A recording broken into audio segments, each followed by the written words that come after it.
What's going on, guys? Welcome back to another video. In today's video, we are going to be swapping out the engine air filter on my 2020 Ford F150. Now this truck in particular has the 2.7 liter V6 EcoBoost engine from Ford in it. I'll leave the part down right here. If you guys have the 3.5 liter EcoBoost engine, this will be the part that you'll need. If you have the 5 liter V8 engine from Ford, this is the part number that you'll need. The process is very straightforward. It's only about 3 or 4 steps. Let's get started. Step 1, come inside the truck, find your hood release, pull that guy right there, and that'll pop your hood. Now that you got your hood popped, come over here, find the release latch, like so, right here on the bottom, lift it up. Alright, so we got the hood popped. The way this engine works, air flows in from the front, goes through this intake right here, feeds its way into this box right here. Underneath this box is where the air filter is. So to access it, there are 2 clips, one right here, one right here. You're gonna pop both of those guys back. You see it's got these little grooves along this edge right here, so you're gonna wiggle and pull away from the cab of the truck and it'll pop right up. So we're gonna give it some pressure going up and away at the same time, kind of a wiggling motion, revealing the air filter. I'm sure all of you are wondering which filter I'm going to be replacing the old one with. I am sticking with OEM factory right here. Here is your part number right here. Ford Motorcraft original part. In the past I have used K&N drop-in air filter replacements on my old 2006 F150. How it kind of started was I put a cold air intake system in there. Did not like the way that turned out at all. But I didn't want to go back to fully stock, so I went and bought one of the aftermarket K&N drop-in air filters for that truck. I do feel like it ran a little bit better. I do feel like the performance was a little bit better. But that is because the pricing for those two, with those old engines, with those old truck models rather, the factory and the aftermarket pricing is pretty similar.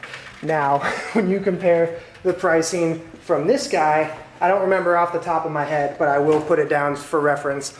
The pricing for that guy and the pricing for a drop-in filter from K&N was ridiculous. It was like a $60 difference or a $70 difference, which, as we all know, it ain't gonna make that big of a difference.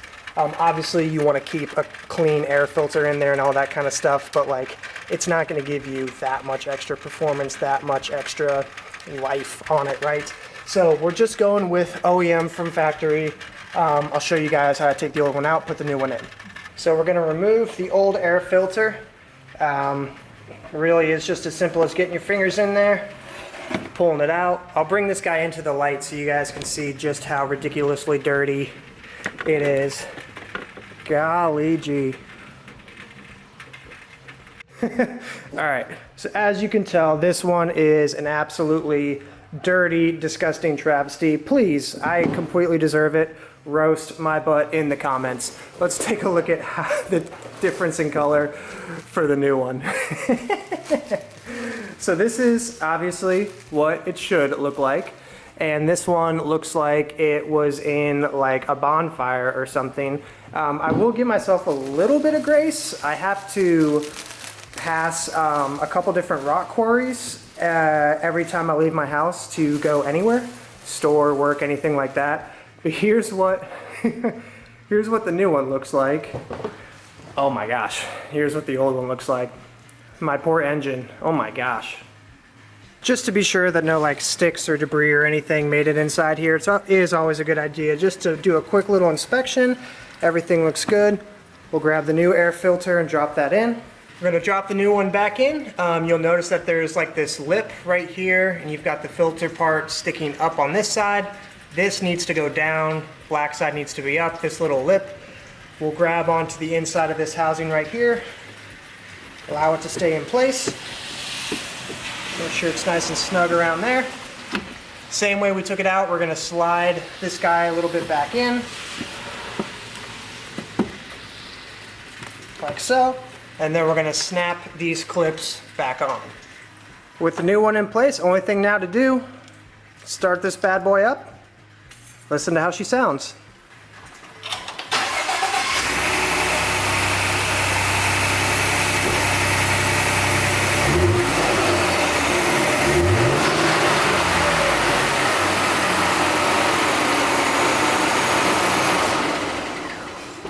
So there you guys have it. That's all there is to the process. Pop the hood, take the housing off, take the old filter out, drop the new filter in, start the truck up, and let it breathe. Thank you guys so much for watching. If you guys have any questions about the process, leave them down in the comments below. Or if you have any ideas or suggestions for new videos, new types of mods that you would like to see on this channel, definitely leave it down in the comments below, and I will do my best to get back to every single one of you, as always. I also want to take a quick second to say thank you guys for all of your support. As I'm becoming a new dad and time is a lot more difficult to manage these days, or a lot more difficult to find these days. I really do appreciate the fact that all of you guys are still there anytime I am able to post a new video and share it with you guys.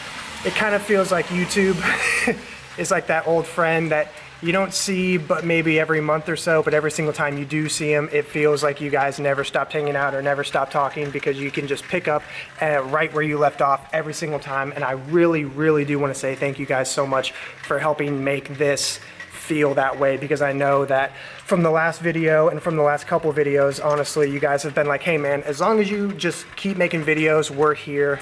We just want to see whatever you're gonna make, and I really do appreciate that. I will say that I've got an awesome new video coming that I'm very, very excited about. The entire interior of the truck, from the seats to the flooring, is going to be completely different. That's all I'll say for now. I'm still working out the details with the company, but I've worked with them in the past, and now we've got a really, really exciting video coming your guys' way. So definitely stay tuned for that.